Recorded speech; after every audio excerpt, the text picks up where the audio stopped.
Monday. It is a triple espresso with extra whipped cream type of day. I just got back last night around 9:30 from California. And for those of you who don't know, I live in Massachusetts, but my sister-in-law had a big milestone birthday, and a lot of Parker's family, they don't live near us at all. They kind of are spread out all over the country. So we wanted to make the trip for her special birthday, which was awesome. But again, just coast to coast is a lot. And with, teaching and everything, I could only take off the Friday. So we ended up leaving Thursday night, and then we spent all of yesterday traveling back here. So got in late last night.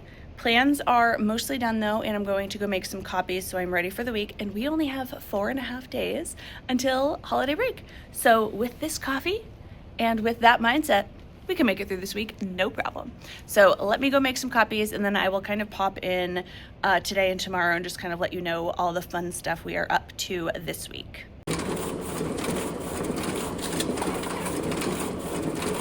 Surprise, surprise, it is the end of the day. 1 day down, 3.5 more to go. We had our little gingerbread week today, or not really gingerbread day, to kick off gingerbread week.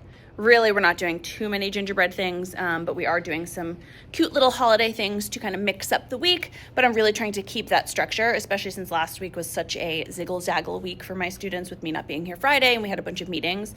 Trying to keep as much structure as possible this week, but adding in some fun things. So we did read our first gingerbread book. We read one of the classic versions, and we wrote the characters, repeated words, and the ending. I'm looking over here because I made a little anchor chart that let me flip the camera and show you.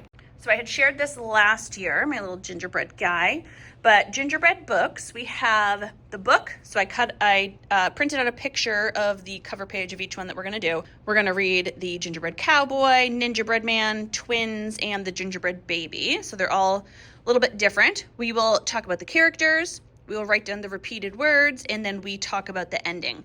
So we will do one each day for our gingerbread books. And then also during reading centers this afternoon, we switched it up and I called small groups back and we made, let me show you, our cute little gingerbread houses on paper bags. So I had 4 students finish up today. I'll do about like 10 tomorrow. I'm going to try to do a bunch because we did this in the afternoon, but I have time in the morning to pull a small group to also do it.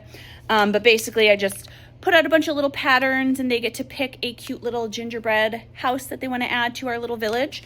And once I open this up, which this one's already done, I was waiting to tie the rest here, but I'm going to put them by the window near our snowflakes. So as I open it up, I'll kind of just lay them all out here. If I'm still filming at the end of the week, I can show you what they all look like, or if they're done more tomorrow, I can show you what it'll look like here over in our winter village. I had told you last week, but we are also doing our holidays around the world where we're traveling from classroom to classroom.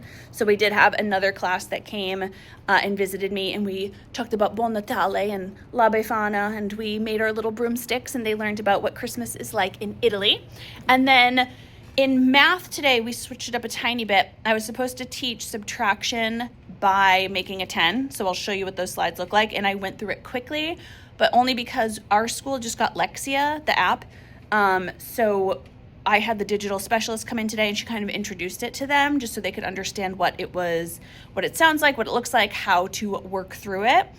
So far they seem to really enjoy it. I have heard great things about Lexia. If you use Lexia and like it, let me know down below, or if you use Lexia and don't like it, either way, kind of let me know if you have any tips or tricks for it. And she was also here to make sure any troubleshooting issues could get handled right away. So that took about 20-30 minutes. And everybody kind of got set up and good to go. And that was during our math time. But let me show you, I still was able to squeeze in some math. We just took out a few different things. So let me show you what we did there. Okay, so actually the next video that I'm going to make for you guys is going to be all about subtraction strategies and activities. So I won't go too into depth, but just so you can see, this lesson was to subtract by finding a group of 10. And this is just the warm-up slide, or like the objective slide. So we talked about, okay, if I was looking at one of these numbers, which one can I break into a 10 and ones? And just getting students to quickly look and say, oh, 14 is a 10 and 4 ones. Then we did our warm-up with different ways to be able to add. Some added 2 and 7 first and then counted on. Others noticed the doubles fact right away. One of my friends, which is what I'm leading towards, I'm so excited, knew the doubles fact 2 and 2 is 4, and then they decomposed the 4 into a 3 and 1 and added that 3 to the 7. I was like, yes, let's talk about that one. So that was great. Okay, then we used some number blocks. And again, we just practiced breaking the teen numbers into 10 and another number. So 14 is 10 and 4, 13. And then we figured out the missing parts here using the number bonds, using the part-whole charts, and using cubes. So we had a few different ones of those. And then this again is from our curriculum, but Samuel makes 10 or 12 stars. He gives 7 to Amira. How many stars does Samuel have left? Breaking that 12 into 10 and 2, and then subtracting the 7 from the 10 to get 3 and 5. So it's a bit of a process, and it's very confusing to my students at first, but it's really just showing them another way that they can go ahead and add. So we did a lot of this together. So I said, okay, 11 minus 3. And I just quickly decomposed it on the board with the little caret, 10 and 1. And then I said, what's 10 minus 3? We know that quickly, 7. And then 7 plus 1 is 8. And I would circle it. Actually, let me show you on the big board just so you can see exactly how I annotated this. Getting that set up. Sometimes I find that me explaining it isn't as obvious or as clear to everybody as if I was actually drawing it. So you could actually see what I was doing as I was explaining it. Okay, so we just picked one first, and then I would say, okay, we're taking that teen number and we're gonna break it up into 10s and 1s. So I would do 10 and 3 like that. And then I would ask students, okay, we're gonna take that 10, and this is where we're gonna subtract the 6 from. So what's 10 minus 6? They'd say 4. So I kind of went like this. 4, and then what do we still have our 3 left over? We need to add it together. 3 and 4 is 7, and 13 minus 6 is 7. So again, it's a little sloppy and it's a little difficult for kids, but we just practiced it 4 different times together so they could really see what that looked like. Do I expect all my students to be able to do that fluently and well? No. But it was a good introduction, and it's just a great way for students to see that they can still decompose those numbers, and not only does it help us add, but it also helps us subtract. So we'll see. And it'll also help kind of with some missing numbers, which is what we're doing tomorrow. Tomorrow we're going to practice subtracting by using related addition facts. So really just thinking about those fact families, how those numbers are all related through number bonds, and using what we already know about addition to help us subtract. So that is what we're doing tomorrow. I need to get out of here. I have a dinner I'm going to tonight. I submitted a grant for our first grade team. I did this last year where we submitted a grant for our PBL project at the end of the year. So this year what we did is we're actually going to a different zoo at the end of the year, and there are a lot more animals there than the previous zoo we went to. So when we do our PBL project, we try to encourage students to pick an animal that they might actually see at the zoo. But because we went to a different zoo, we need some more books. And this zoo has like more exciting animals. It has gorillas, it has camels, it has all sorts of cool animals that students can actually see and interact with. Not really, they can kind of look at them, but learn more about. So we are looking for just class sets of books, or not class set, but one book for each animal for each class. But it adds up when you have 6 teachers, and looking for 6 books or for around 8-9 different animals really adds up quickly. So we applied for a grant for that, and hopefully we can get that funded, or at least partially funded. So I've been running around like crazy. I feel like I'm looking at my to-do list. I have a bunch of emails I need to write to a few parents, send out a little reminder because we are doing Cozy Day on Thursday, and then I got to get out of here. So I will pop in tomorrow and see what we're up to. All right, bye.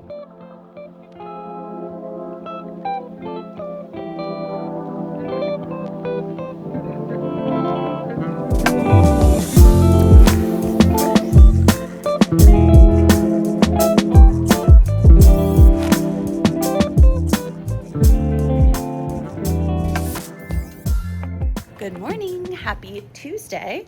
We are chugging right along this week. Last night was a late night. I went out with my mom, my sister, and my husband. We took them out for a little work dinner.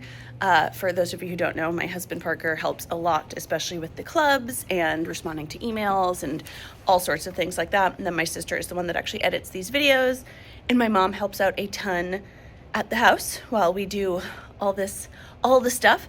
So we always take them out every Christmas and do a nice little dinner. Here's us right here. We went to dinner and then we went to the Lego store and bought some cute little things, walked around the mall for a little and had a great night. But now it's early morning, back at school and trying to figure out what the plan is for today. I know we'll be reading another gingerbread book to add to our gingerbread chart. I know I'm going to be teaching subtraction. I have to think of what lesson I'm doing today. Oh, I'm doing related addition facts. So we're going to talk about fact families. We need to go over that real quick. And then in phonics, we are doing that glued sound, or they call them glued sounds in foundations, but that NG. So I actually want to take a look at that real quick too and see if I can find maybe a little game or something fun I can throw in there for today's lesson. So that will be my plan, and I will check in a bit. Hello from the car. I am already home and ready to go inside, but I realized I never popped back in. I'm pretty sure the last clip I have is of me saying good morning and telling you about the day.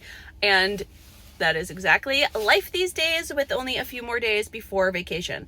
It was a great day today. I'm trying to think of some of the stuff we did. I told you we were teaching math and related facts. So we did that. Here's a couple of the slides we went over, just kind of going through what a fact family is and how if we know the addition fact, we can also know the subtraction fact, the related one, and just having that knowledge can help us.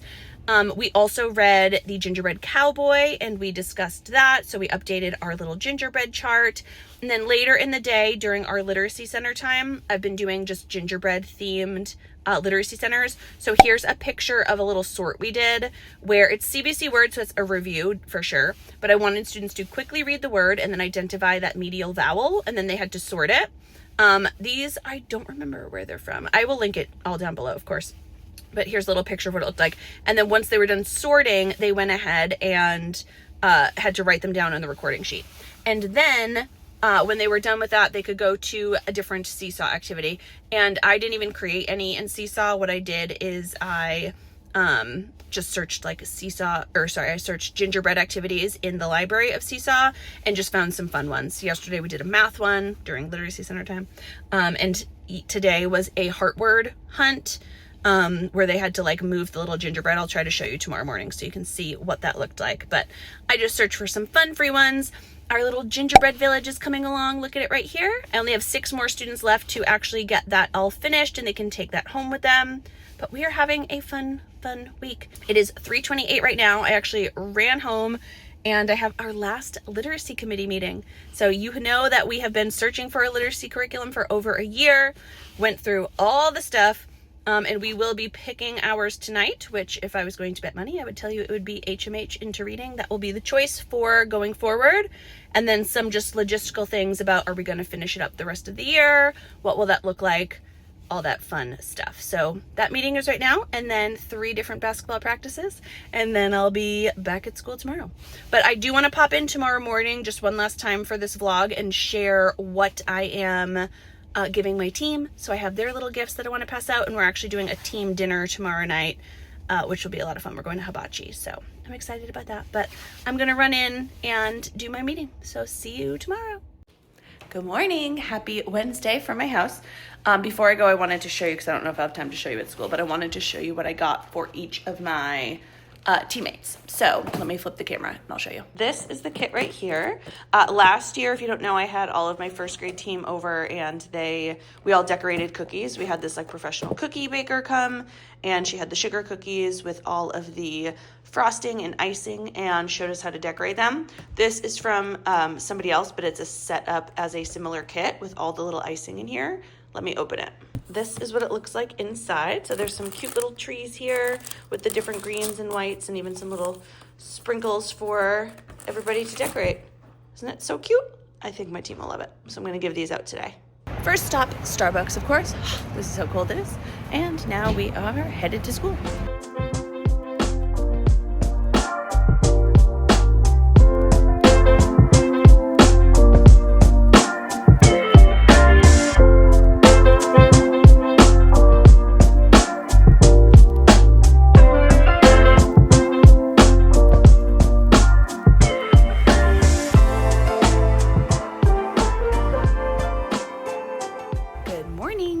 All of the cookies and presents are dropped off for my team. I just ran through the school doing that. Now I am sitting down. I am finishing up our student project. So our student project, or like little holiday presents that I always make for them, are I told you this last time, but here's the picture of Calvin in a snow globe, which I did for his first grade class. But I just pick each student and I let them pick an animal to be stuck in a snow globe with, and then they get to make a face that they might make if they were really stuck in the snow globe with that animal. This year I had students get a little more creative with what they wanted to do. So it's like, I want a big polar bear and he's roaring at me and I'm gonna roar back. Or I want to put my arm out like this. I'm gonna have the snowy owl sitting on top of my arm, so I'm like holding it. So I've been going through just on Canva and making them. I am not a Photoshop professional by any means, so they definitely look like somebody just put it on, but they are still very cute and they're good enough that the kids think they're adorable. So I'm finishing that up so I can print out each snow globe, and I want to get them laminated. Students are going to sign them at the bottom and get those ready for take home on Friday. And then I'm trying to think, I know in math today we're teaching true or false sentences, so kind of balanced equations again, which we did when we did addition and subtraction within 10, but now we are doing the same thing within 20, just getting students really able to understand that equal sign and to solve both sides of the equation, which will again be addition and subtraction practice, so that's great. And then tomorrow we just have a review day for math, and it's also cozy day tomorrow, so a lot of fun things happening this week. I'm going to pull up my slides and see what we are doing, just make sure I don't need to print anything out for both math and phonics, and I will let you know. All right, let's just take a quick little look at the slides. It is Wednesday, so we're doing Would You Rather Wednesday. Would you rather be able to talk to animals or swim like a dolphin, or live in space or undersea? And then I was looking at our lesson for today for into reading, and we are reviewing that NG sound that comes at the end of like swing and thing and bang, what Foundations calls glued sounds. So I'm thinking at some point, this is our visual review, and then we have our auditory review. I think I'm gonna have students play this game right here, just to switch it up a little since you know it is almost vacation. But this is spin, say, spell. I love this for some simple encoding practice. So we have fang, sing, ring, and bang. So I'll have students take turns spinning this. Then they'll each take a column and they just write down the words as they spin them. It doesn't matter if they spin it at the same word again, they can just keep writing the same word. And I'll have them do it with like a fun marker or something. But I'm gonna print that out right now. All right, that is printing out, just to add some fun there. And then I'm gonna skip down to, let's see what we're doing in reading. So many slides. Yeah, I think I'm gonna have them do that instead of the word building today. I'll have them do that. Our heart words we are learning are some, come, done, and none. And then we have some decodable text. And then for vocabulary, we are learning all about animals. So this is our amazing animals unit. So these are the 5 words we introduced yesterday. We will practice using them in sentences and answering sentences using these words. And then it looks like we're gonna talk about chronological order for this procedural text that we're reading. So when we're done with this, I have a quick little response to reading that they will do. So they will draw a picture of the animal and write words to tell the most interesting fact. So they're just gonna share an interesting fact that they learned from one of the animals we read about, which we did armadillo, spider, and humpback whale. And they also have this text in their little My Book that they will read with me. And then we will write it down in our books. And then it'll be snack and recess in math. And I forgot to share, I don't think I shared this last year. I can link it down below because this would still work in January too. But this is just snowy fast facts. And what it is, I just made 3 of them last year. It's a little bit of a controlled chaos is what it is. But basically it's just a big Google slide that I display on the smartboard. And I split the class into 2 teams. And basically they just run up and grab the marker, 1 person at a time. And they will have to answer the question. So 10 plus 2, they'll write 12. They can fill in anywhere on the board and they can do any one of these and they just cross it out. So if they did 10 plus 6, they cross out the 6 and write 16 somewhere over here. Meanwhile, the other team is racing to fill this one in. And they just go back and forth until one team fills it up the fastest. And everybody on the team has to participate. So there could be tears, but it could be fun, and we'll see. I did it last year and it was mostly fun. And then I have the same for +1 and for +2. So I'm gonna do this one today, this one tomorrow, and this one on Friday. It's a fun little warm up to get started. And then since we're already in math, this is just what our math slides look like for today. Determine if a number sentence is true or false. We'll do our quick little warm up here. They will have to look at the sentence and use counters to make it true. So this will be a tricky one, which will be nice. Then the next slide is to determine if this is a true number sentence. We'll figure out some different ways, do the same here. And then I will have students practice with a quick little thumbs up, thumbs down. So I'll have them solve it. I'll probably give them their whiteboard so they can solve this in any way they want. And then they'll give me a thumbs up or thumbs down and we'll circle it. And we'll do that with 4 different problems. And then this is just a game from the curriculum, which I'm gonna make on some quick cards that I'll print out right now. But basically they just have to find a match. So 6 plus 6 is the same as 15 minus 3. So they have to match an addition equation with a subtraction equation that has the same answer. After that game, they just have some independent practice in their book and a quick little wrap up. And then for reading centers, I have a quick little gingerbread word hunt with some digraphs so I need to actually tape those up around the room.